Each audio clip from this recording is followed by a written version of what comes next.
Hi guys and welcome back. So today I'm going to be showing you how to make this banana and blueberry cake. Let's begin. To get started on the recipe, you'll want to make the buttermilk. So into the milk, add in your vinegar, give it a brief whisk and then set aside. Once you've done that, you can then go ahead and grab yourself a large mixing bowl, and into that add in your dry ingredients, which consists of your flour and salt, followed by the raisin agents and sugar.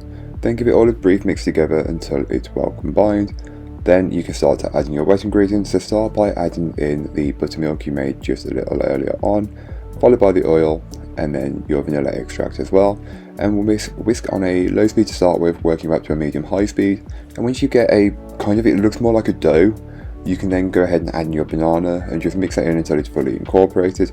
It may feel a little stiff at first, but it will always work out. The bananas add a lot of moisture and just bring it all together so much easier. Then once all that's combined and you've not overmixed your cake batter, you can go ahead and give the bowl a good scraping down. This is just to incorporate any bits that may not have been fully worked in from earlier on. Don't forget to also add in your blueberries. I forgot to, so I had to add them in the tin, but don't worry, it wasn't the end of the world. Divide the batter between the cake tins, then go ahead and place them into your preheated oven and bake them off. All that information will be in my blog post, which will be linked down below, so don't forget to check it out if you are interested.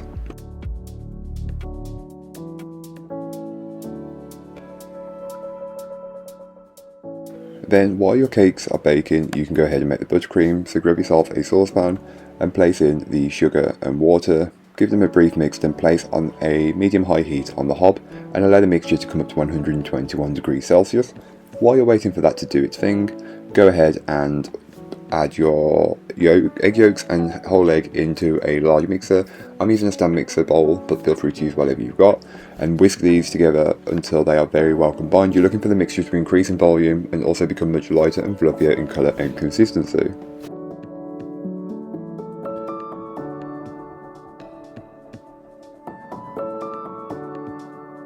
So once both your hot liquid mixture and your eggs are ready, you can go ahead and turn the speed on the mixer down and then carefully and gradually add in the sugar mixture into the eggs, and once it's in there, turn back up to a high speed and whisk until you can touch the bottom of the bowl with the back of your hand.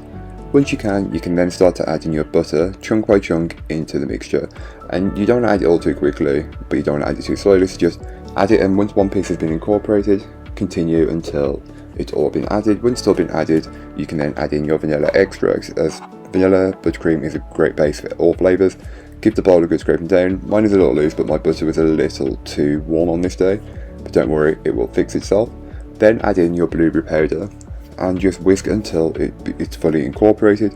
Be careful to not over mix at this point. You can't really do it with buttercream, but it could happen. Then just mix until it turns a solid colour. Once it does and everything's ready, you can then go ahead and transfer your buttercream into a piping bag and place your first layer of cake on top of a blob of the buttercream on your plate board or stand.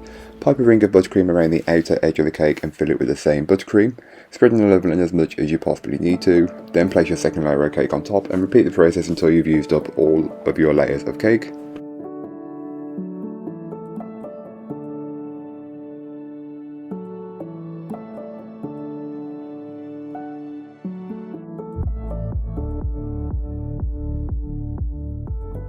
Pipe the buttercream around the outer edge of the cake. Get it as perfect as you can there, as it'll just make it easier when you're smoothing it off a little later on, but it doesn't need to be perfect, as when you're scraping it around, it will smooth and get rid of those bumps and ridges and pockets that haven't been filled. Don't forget to do the top, smooth and level that out, and then once you're happy with the cake, you can just go ahead and you could leave it like that. It's a very pretty cake and naturally coloured as well, which is perfect.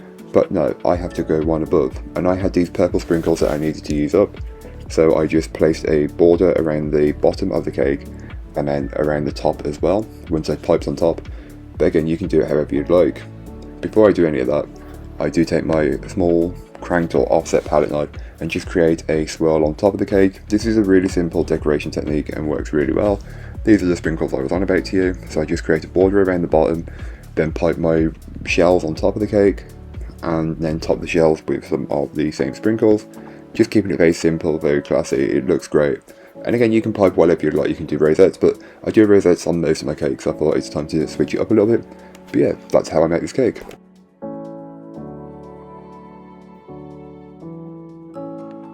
So thank you so much for watching, I hope you enjoyed. If you did, don't forget to like, comment and subscribe for more from me, and I'll be back again soon with another recipe, so join me then. In the meanwhile, don't forget to check out the description, there'll be a link to this recipe, a link to my blog and links to my social medias. But that's all for today, I hope you enjoyed. Bye guys.